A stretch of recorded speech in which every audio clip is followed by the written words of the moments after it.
In it here now, what are you gonna do now? I'm gonna bid on here now. Who bid $500,000 bid? Welcome to the Legacy of Agriculture. This program will explore the past, present, and future of agriculture. We'll look at the people, products, and events that have formed its history. And now with today's guest, your host, Chris Bair.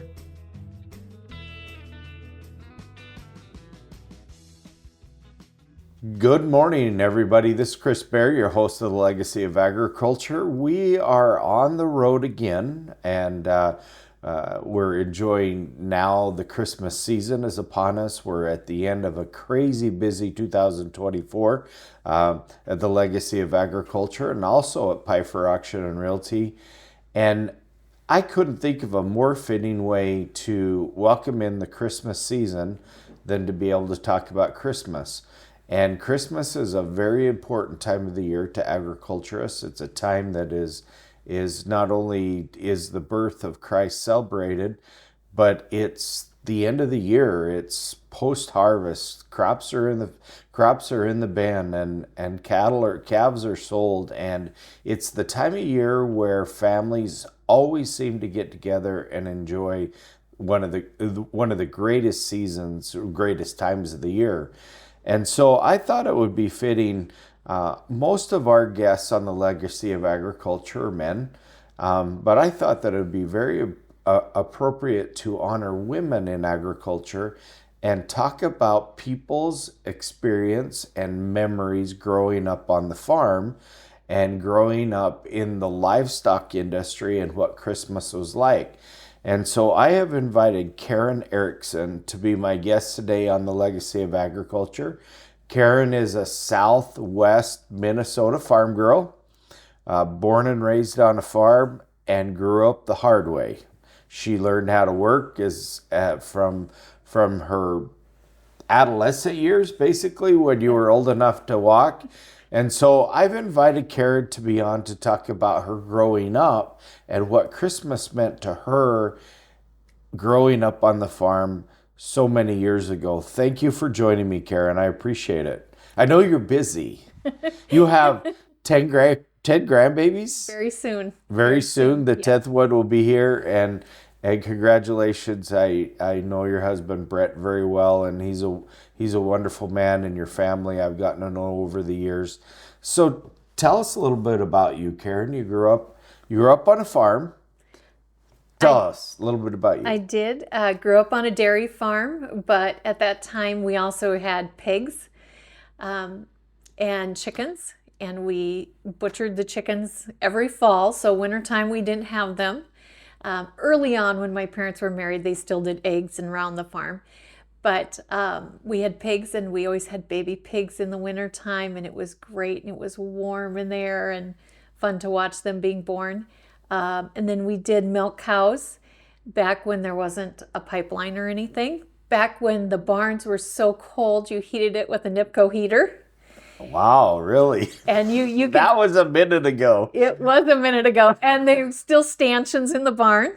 Wow. You sat between the cows. The milking barn that you milked in is still standing? It is still standing. My 88-year-old father is still living on the farm. He moved there when he was 5. They don't no longer milk in the barn, right? Of course, but it is standing. The old bulk tank, back when it fit inside the milk house, when you took the lid off the milker and you poured it in the strainer. Wow. And so lifting heavy buckets, when you pitched out the manure, if there was no barn cleaner, you pitched it out the door. That is so disgusting. Back when you to think the milk was that close, right? It was that close all the time. And the cows were that close. So if they moved a lot, you were between them. And you had to kind of try and push them away because there was nothing to stop them from moving in between where you're milking one. So yeah, lots of scooping feed, bedding down baby calves, mixing calf replacer with the big wire whisk. Really? Yep, in 5-gallon pails and carrying it across the yard to some of them. So yeah, it was cold work. You put on your long johns and your overalls and your gloves and hats. And You didn't look like you were going to a Saturday night dance, did you? no, you didn't even look like a girl. Well, with the Minnesota winter, you couldn't tell by the time you put stocking caps on and scarves and big heavy coats and overall and insulated coveralls. Always. Yes, yes. And it was cold and nothing to stop the wind. And there was times the waters would freeze up and you'd have to carry water or chip that away. I remember when we had gotten a heated water in the cow yard, and that was a big deal. A heated water was a big deal on the farm. It was a big deal on the farm. Did it ever freeze other than when the power went out? It did. Nice. It did. Yep. Wow. Yep. And the hydrant on the middle of the yard, Yep. Froze up. So there was always challenges. The heat lamps, I got to stay up. I loved staying up and helping deliver the baby pigs when the sows were in the crates. It wasn't a confinement by any means. There was only 12 sows, and we had, all the baby pigs were with them all the time, and you left the sows out. Were they born in a barn or were they born outside at that time? We had just a regular hog shed that held 12 crates. And then had a little door to leave the sows out. So it was like a maternity barn. Yep. Okay. Yep. But nothing fancy, and it wasn't very far from the house. Everything was pretty close, which is good. When I was really small, I think I was about 5. They talk about a blizzard that they actually had to put a rope from the door of the house to the barn, and all they did was milk the cows. That's it. Really? Otherwise, they could not. Yep. Could not get out there, could not feed the calves or anything. And it lasted like 3 days. Wow. So, yeah, you shared one bathroom and everyone was close and cozy. And You always wanted to be the first one there, right? you did. And you shared the bath with everyone. I'm the youngest of 5. You just didn't have everything, all the amenities. Right. And we had an oil burner. So the living room was 100 degrees.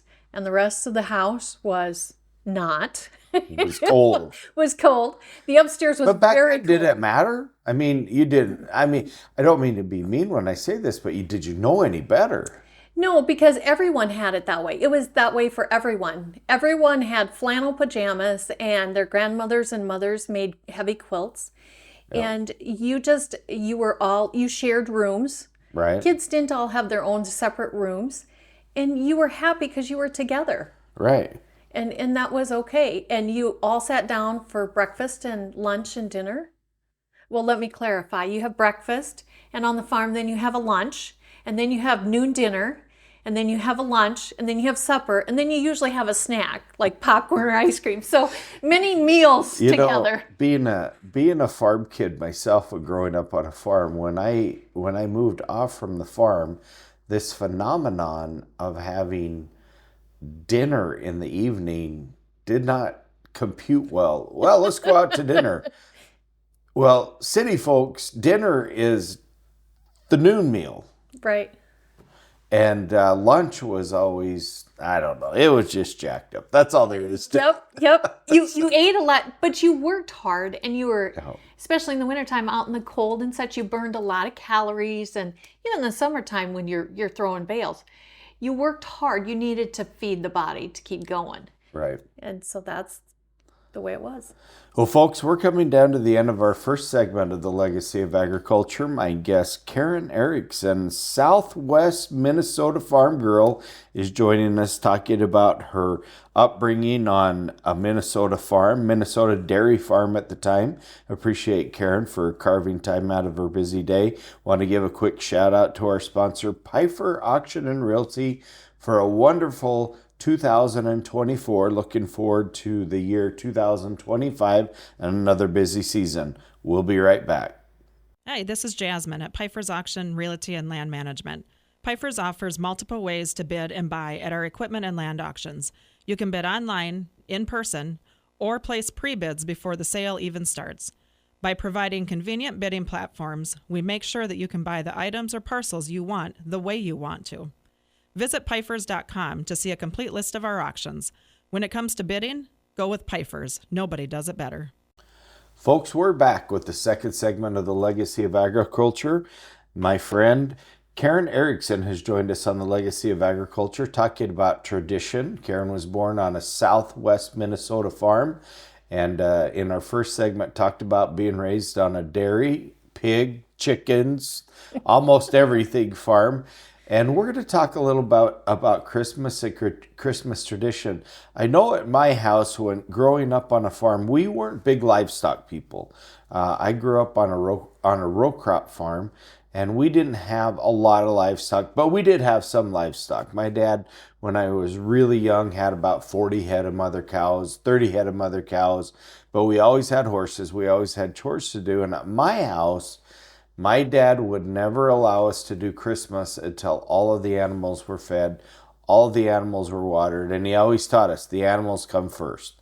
Animals become before us, and so even in the mornings growing up, we always had to feed the animals before we had breakfast. So what was it like at Christmas time at your house? Crazy busy. Okay. And as a girl, it was crazy busy in the house, because you made everything from scratch. All your candies, all your cookies, everything. Pie crust. All your pie crusts, all of Wow. it. And you used the things that you canned all summer and winter. Right. Summertime and fall. And you used that. But then you took out your traditional recipes from your grandparents and your aunts and uncles and things, and made, homemade anise candy and fudge and cookies. What is anise candy? I've never heard of it. Anise candy is kind of a Dutch candy. Oh. And it's anise flavoring. It's red. It's very hard, like a hard butterscotch. Okay. And so we would always do that in preparation. And of course, your cutout cookies and those kinds of things, and spritz cookies. And then we would always have it on a tray. And that's what we would have after we decorated the tree. Okay. And so, but you're right. There's a lot of work to do with the animals. And on Sundays and Christmas, the holidays, we didn't, as girls, necessarily have to go out and help, because you were always in a hurry, because you had to make it to church on time. Right. Which a lot of times you sped to church because you were late. You break every law to go to church to repent of the laws that you broke all week. Right. And if you did speed Sounds fast enough. familiar to me. It was. And if you didn't go fast enough, you ended up in the front bench. And even though it was a really big church, you didn't want to necessarily. It gets really warm that close to the preacher. And everyone's looking at you because you're walking in on the first song. And so, Yep.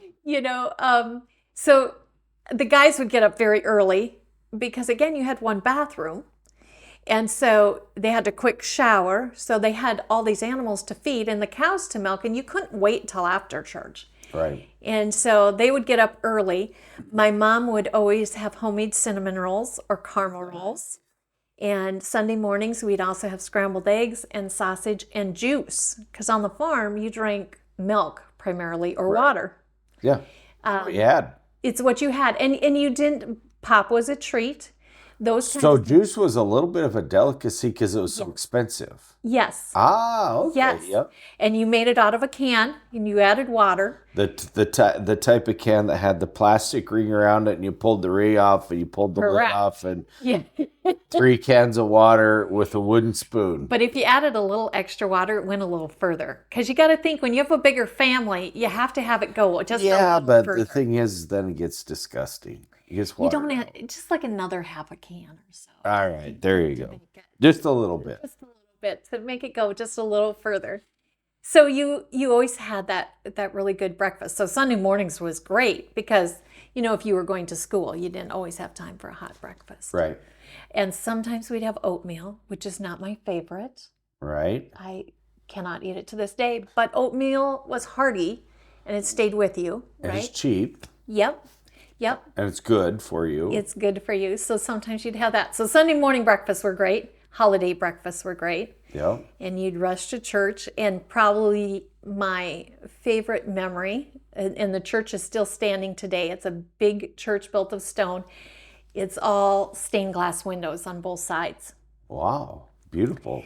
It is beautiful. It's a Christian Reformed church, and it's just beautiful. And it depicts, it's got like the 10 Commandments and different things. And but it's big. And if you stood back, even as a child, there's lots of people singing. And on Christmas morning, if the sun was coming through the windows, it was beautiful. And if you were quiet, you could hear everyone around you singing because everyone's excited it's Christmas. Sure. And so that was really quite a treat. And sometimes they'd have the choir sing a special number. So it's really neat. It was really neat for me. The same minister that baptized me was there all the way until I left for college. Nice. So a lot of familiar faces, small farming community. You knew everyone. You knew every one of your neighbors, and there was a couple instances, different Christmases that they didn't have much. Mm-hmm. Times were tough. I grew up in the 80s and into the 90s, and so you would babysit for neighbors, and sometimes the only ornaments on their tree were made of clothespins. Yep. And sometimes usually a cedar tree. It was whatever they had to cut or down. a pine tree. Yep. And I remember babysitting, and there were no gifts under the tree, and it was just about Christmas Eve. And the kids were little, and they said, "It's okay, we just don't have money for it." And there was medical things going on in the home, and so we told our parents, and we just went and wrapped up some gifts. And Christmas morning, brought them very early. The guys were still milking, and brought them with no tags on, and just delivered them to them. Very nice. And that was very neat. There was another family one Christmas that I worked with her, and she was grateful to be working at a little local nursing home because they had no heat in their house. And so I woke up my parents that night when I got home from work, and the next morning we gathered things. And on the farm, you have a lot of meat. Yep. And canned goods that we had, whatever we grew in a huge garden. And we packaged it up and called the neighbor, and he filled up their propane tank, and we delivered homemade cookies and meat and things like that Christmas morning before church. And that was how it was. You knew people in the community, you helped people in the community who needed it, and it was better than receiving a gift. And after church, we'd walk a block to our grandparents' house, and that grandparents, I had 19 first cousins at that side of the family. 19. So all of the grandkids got $1. Right. In an envelope. And then we would get in the car and we'd drive over to Steen, Minnesota by my other grandparents who lived across from the park, which was great for them because that's where all the kids got to hang out. Right. And at that gathering, I had 32 first cousins. So that's a lot of family. That's a lot of family. It's a lot of kids. There's a lot going on. That's a lot of food. It is a lot of food, and all the women, of course, they save their best recipes for then. The recipes, they don't tell anybody else what the recipes are. And you can't try them ahead of time, no matter how good that pie looks or whatever. Don't touch it. That was going to Grandma's. And so we would eat down the basement, and after we'd eat, the kids had to go play in the park. Didn't matter how cold it was. Right. The women would do dishes. Right. The men would visit. And then we could all go upstairs, and our grandparents had given the parents money. And so they all brought a gift for the kids, and we got to open it because that was from our grandparents. Right. And then the grandparents would give every family a bag. And in that bag, back when they had Brock's candy that you could choose and buy by the bulk. Yep. And they had some ribbon candy, the hard ribbon candy. They would take and make a Brock's bag for every single person in the family. And in there, they would put either an apple or an orange. Right. They would have whole nuts, like whole walnuts and pecans in a shell. Peanuts. Yep. Peanuts in a shell. Or almonds, as some people call them. Yep. And then some little pieces of candy. But that was your bag, and you didn't get candy like that. So that was a treat. We were always excited when Grandpa and Grandma would go to the closet door and get that bag to hand to us to take home. So, and we'd just be digging through the bag because we were excited. Hey, folks, we're right at the end of our second segment. We'll be right back. Hey, this is Jasmine at Pfeiffer's Auction Realty and Land Management. Pfeiffer's offers multiple ways to bid and buy at our equipment and land auctions. You can bid online, in person, or place pre-bids before the sale even starts. By providing convenient bidding platforms, we make sure that you can buy the items or parcels you want the way you want to. Visit Pfeiffers.com to see a complete list of our auctions. When it comes to bidding, go with Pfeiffers. Nobody does it better. Folks, we're back. I'm your host, Chris Bair with the Legacy of Agriculture. Karen Erickson is my guest. And at the end of the second segment, Karen, you were right in the middle of telling a story about these bags of candy that you would always get from your grandparents. Had one apple, one orange, peanuts, almonds, and a little bit of candy in it. So finish tell us about that. And that actually interests me because I remember that as a kid at our church, we would get the exact same thing. And I have forgotten that tradition. So go ahead. So that was always the most exciting part. And I guess for my grandparents, understanding they actually had more fun putting it together than we had getting it. But it was such a big deal. And what was a little bit sad as they got older, they would buy boxes of like chocolate covered cherries because it got to be too much for them to put the bags together.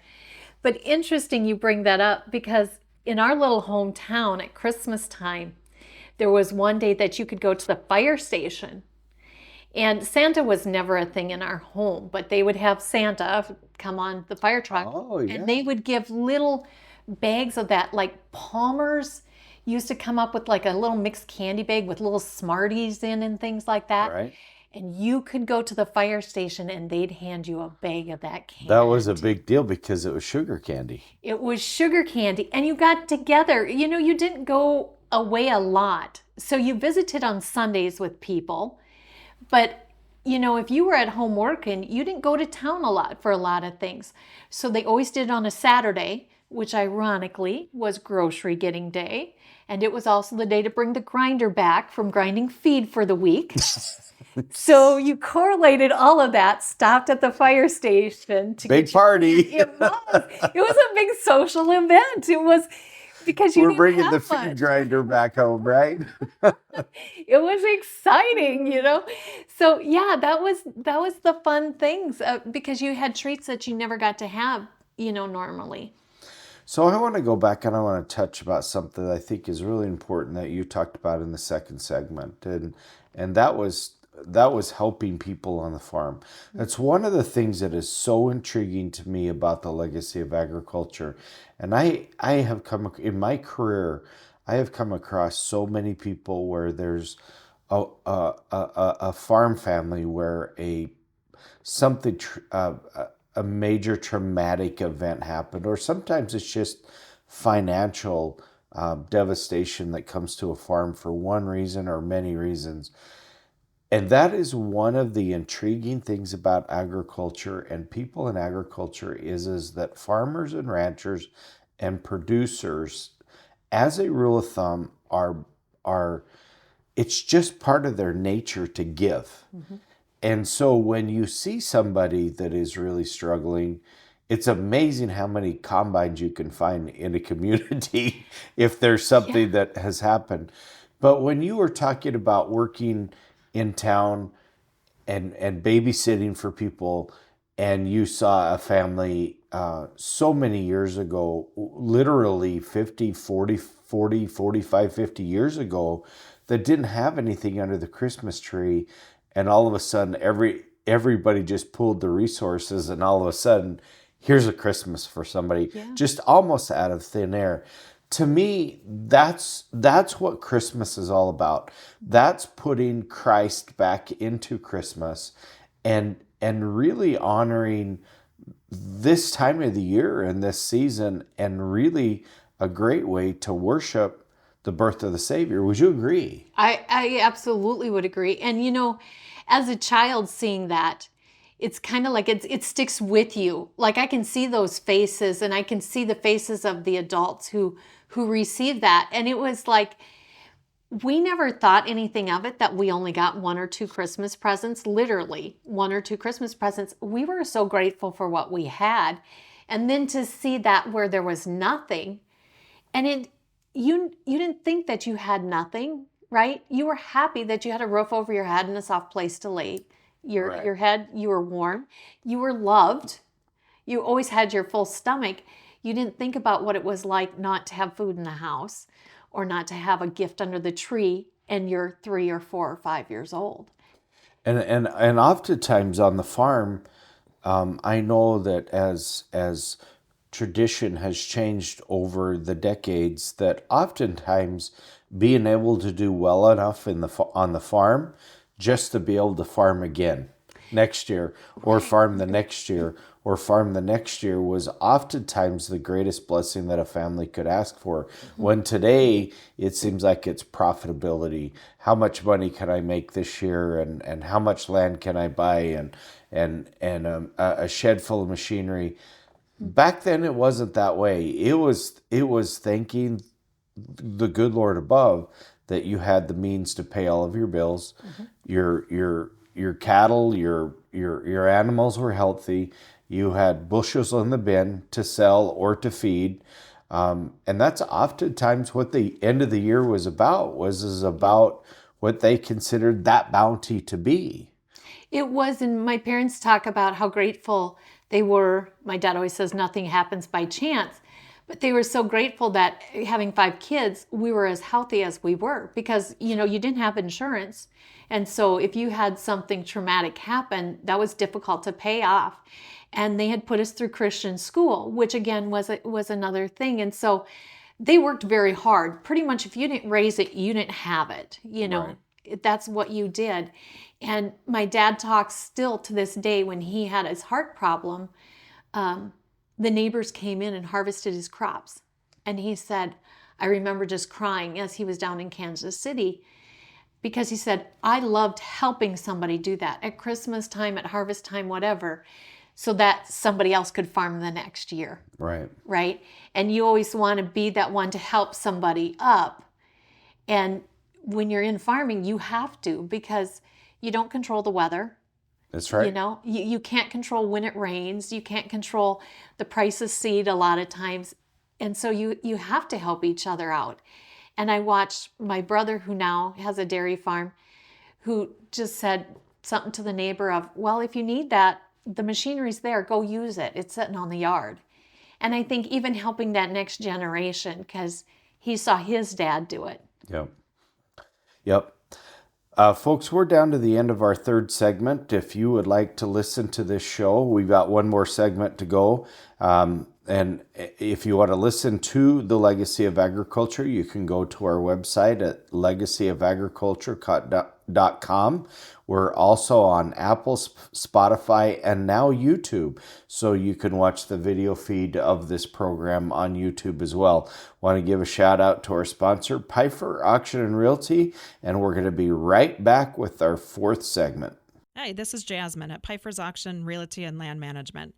Pifer's offers multiple ways to bid and buy at our equipment and land auctions. You can bid online, in person, or place pre-bids before the sale even starts.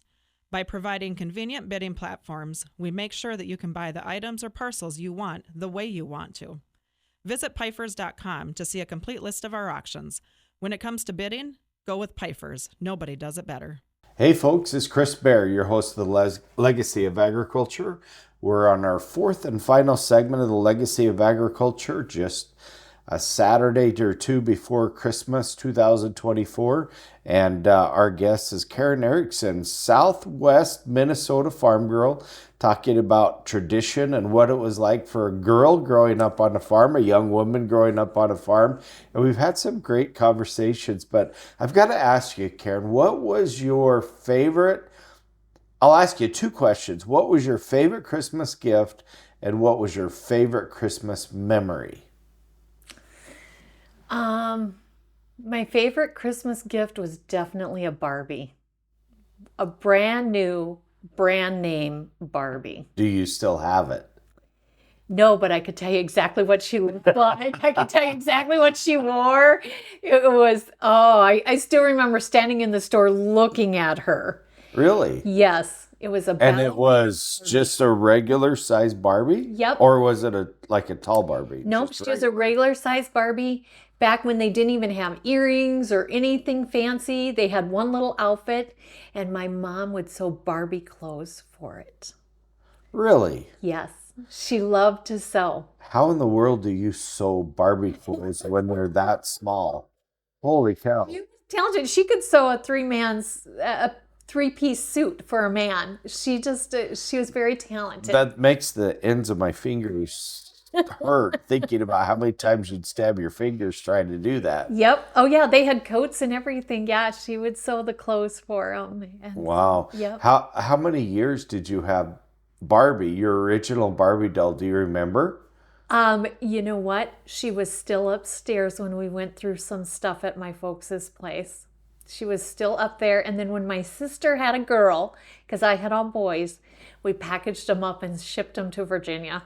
Oh, really? Yep, we did. With the little Was that retaliation for having all four boys? It was so great. I almost sense anger there. It says, God didn't give me a daughter, so I'm sending Barbie away to another girl.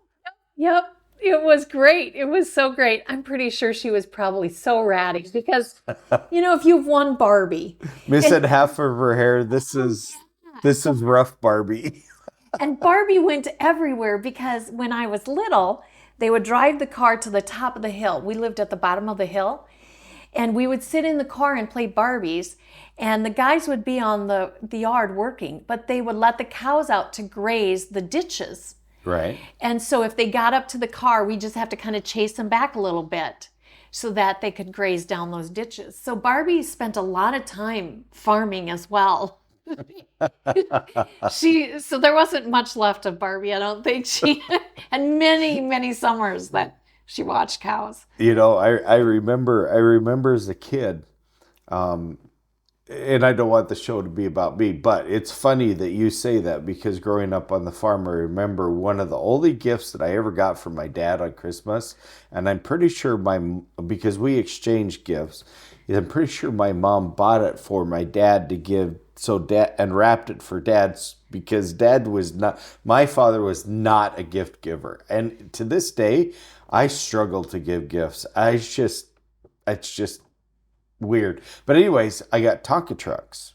I got smaller Tonka trucks. There was a dump truck and a loader and a cement truck. And my mom, in front of the house, there were flower beds, but she never grew flowers in them. She grew tomato plants in them because the tomato plants grew so well. And my mom loved tomatoes. But once the tomato plants were off, I can tell you I hauled gazillions of loads of dirt with that loader and dump truck. And we even loaded up the cement truck with dirt. So you got to do that on a farm, right? Yep, that's exactly right. It's a staple. Tonka trucks are staple. That's right. That's awesome. I did my share on the farm, my little sister and I. So what's your favorite Christmas memory? I think it was the night that we'd put up the tree.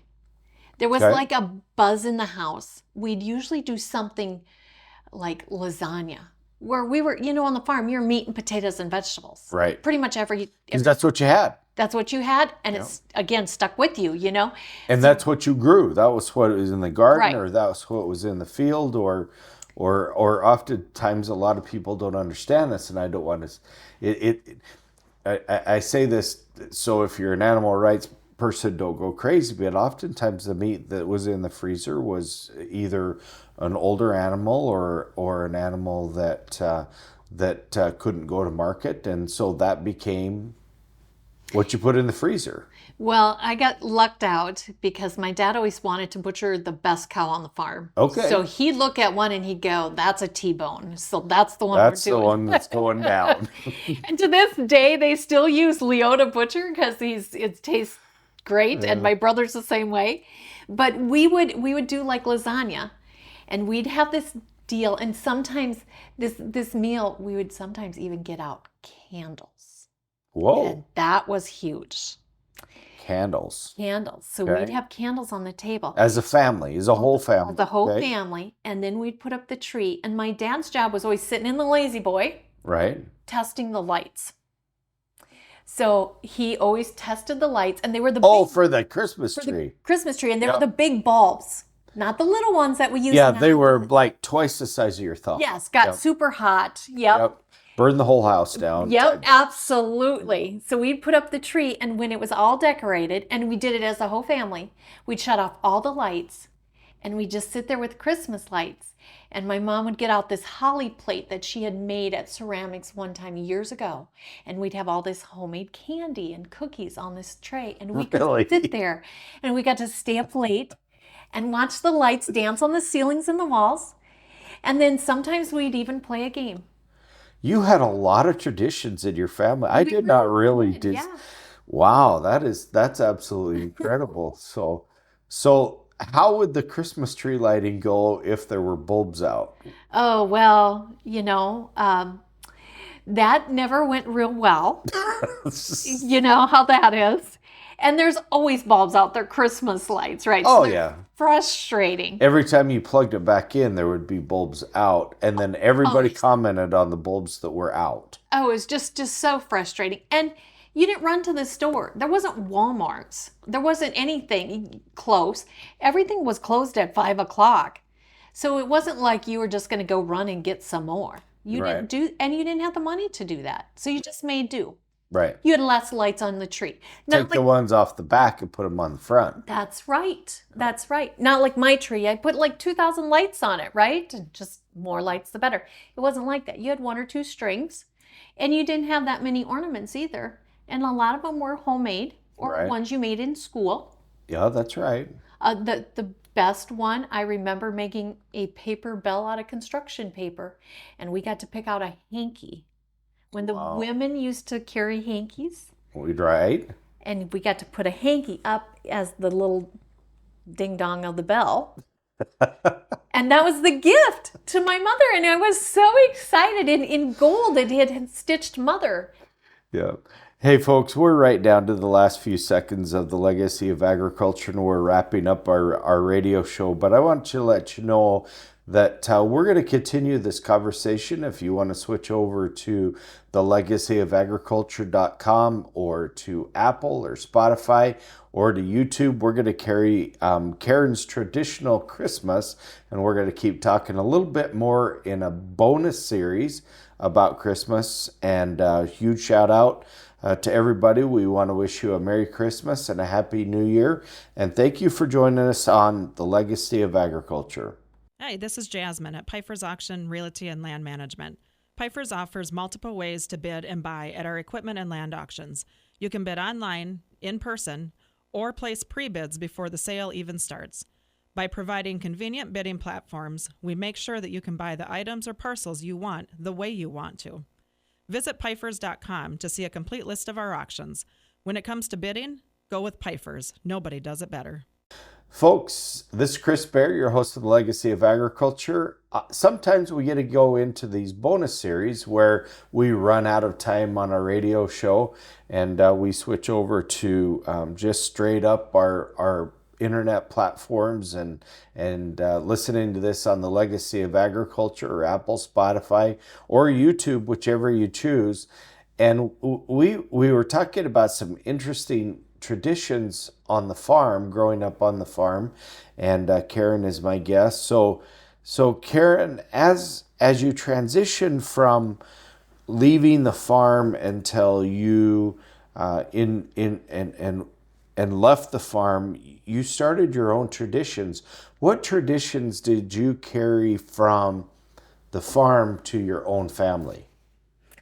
I think the big one, it gets less as I get older, but the big one was trying to help out neighbors or being aware of that. I love to cook and bake, and I got that from living on the farm. Mm-hmm. And, you cook, you bake, you clean, you wash. That's what you do. That's what most women did on the farm, and it was a full-time plus job. It was. You worked your fingers to the bone. Yes. and everything was clean, dusted, polished, you name it. Yep. And that's okay because it was good work and it made for a good housekeeper per se. Yep. But I love to cook and bake, and so especially at Christmas time, I would take and make a lot of cakes and candies and cookies. And having 4 little boys, it was always fun. But we would dress them up in elf hats, and my husband in a Santa hat, and I would make up trays. And usually I'd do. Was he a happy Santa? I'm having a hard time picturing Brett as a Santa Claus, this happy, chipper Santa Claus. It's not commuting because I know your husband very well. I didn't know that he was a happy Santa hauling in all those 40-pound bags of flour for cookies. There you go. And I had tables and tables set up of all these cookies made and snowmen with little scarves. But I would make up trays, and I would have one of each of these different kinds of cookies and candies. And then the kids and Brett would deliver them to the elderly or the widow ladies, like in our church and things like that. Or if we knew a family had a lot of kids and they might be struggling. And I never went along because by that time I was tired, right? Right. But I think it was such a great thing to show the children how you pay it forward to those in your community. Because we had moved into a small town right here over the border in South Dakota. And it wasn't a very wealthy community by any means. And there was a lot of need there, whether it be for Thanksgiving dinners, turkeys, or whatever. And so just sharing some of that, especially the kids they went to school with who never knew what it was like to have little Christmas cookies and fancy things. So that was a nice thing that I think my parents instilled. Obviously, going to church has always been a huge thing, always, from the time I was born.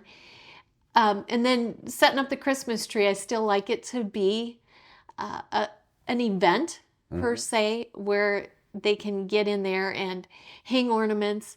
And I remember some of the ornaments that my kids got from their great-grandparents. And so hanging some of those make me smile because they've, of course, passed on, but they're still special. Mm-hmm. So I always hang them high on the tree because I don't want them to break so someday they can take them. So do you still have any ornaments that you hang on your tree from your childhood? I do. Or, you do? I do. What are they? They are very retro looking. Well, sure. Well, absolutely. But they're glass balls. But they're not balls. They have different shapes to them. Okay. And then we also had these sparkly nests that they were green and gold and blue and red, and they had a bird with 2 eggs with it, and they were glitter all over. Wow. Yeah, I had forgotten about those clear back then. That's right. And they were great. And remember the little bubble lights? My grandparents had the little lights. They were thin glass and they'd bubble when they got hot. Yep. I don't have those lights, but My grandmother had those. See? And it was a lot of drama when the bubbles quit bubbling. Yes. Like when the lights go out. Yeah. Yeah, that's right. And they were red and green on the base or green and red. Yep. My grandmother in town had those too. Wow. And so it's fun I can't part with them. I know they're old. I know they probably look pretty ratty. But it's part of who I was growing up, right? And again, you didn't have anything fancy. It wasn't anything from Macy's or Dillard's. It was what you made in school or what you had or what you had gotten. We had a set of old plastic bells that blinked that we always hung in the one window. I don't know if I ever remember plastic bells, though. But that's interesting. Yeah. Mm-hmm. Wow. Yeah. And my tree has to have an angel on top. That's what it has to rather than a star. Rather than a star. That's amazing. That's absolutely beautiful.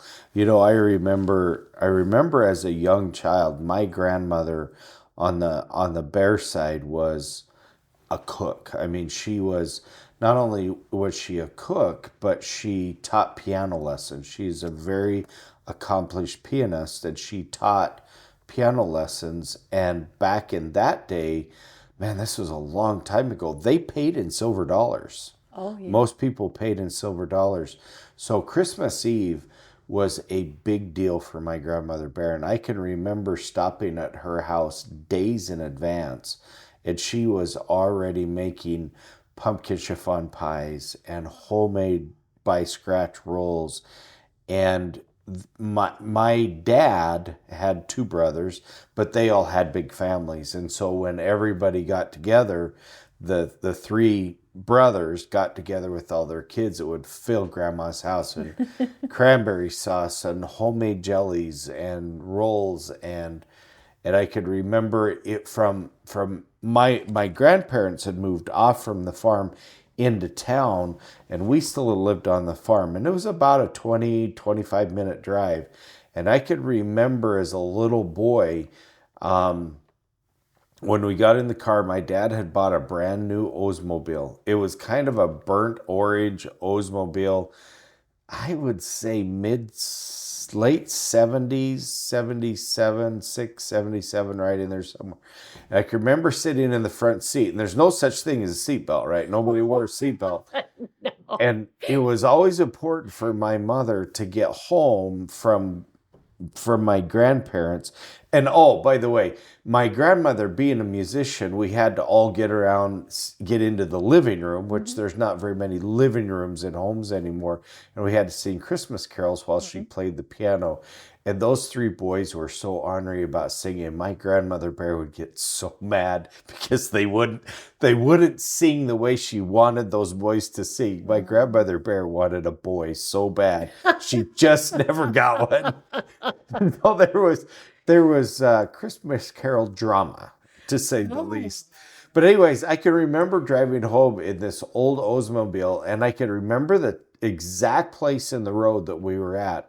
And my mom was saying, you kids have got to get home and you have got to get to bed because Santa's on the way. And I remember looking up underneath of the rearview mirror up into the sky as a little boy sitting between my mom and dad in the front seat looking for Santa Claus. And I'm thinking, I'll see him up there. I don't think he's on the way yet. It's not coming. I've been bad this year. Yeah. And my mom always said, you were always such a good boy growing up. We don't know really what ever happened to you, but life. I always told her life happens. But anyways, Christmas traditions are so interesting, regardless of the environment that that a person grew up in. Mm-hmm. Christmas has value, and I think it's so vitally important that we always remember why we have Christmas, which is putting Christ into Christmas, and always remembering the real purpose behind Christmas. But anyways, as we come down to the end of our Legacy of Agriculture, Karen, I want to thank you very much for joining us, and appreciate you. And not very many people know this, but you are Josh's mother, and Josh has been on several times. And I think Josh and I are going to do a show here together about Christmas tradition. I don't know if it'll be next week or the week after. We haven't quite got that far yet, but thank you for joining us. Well, thank you for having me. In here now, what are you gonna do now? I'm gonna been on here now. Who bid $500,000 bid? We hope you've enjoyed today's edition of The Legacy of Agriculture with Chris Bair, sponsored by Pifer's Auction, Realty, and Land Management. Call Pifer's at 605-836-2277.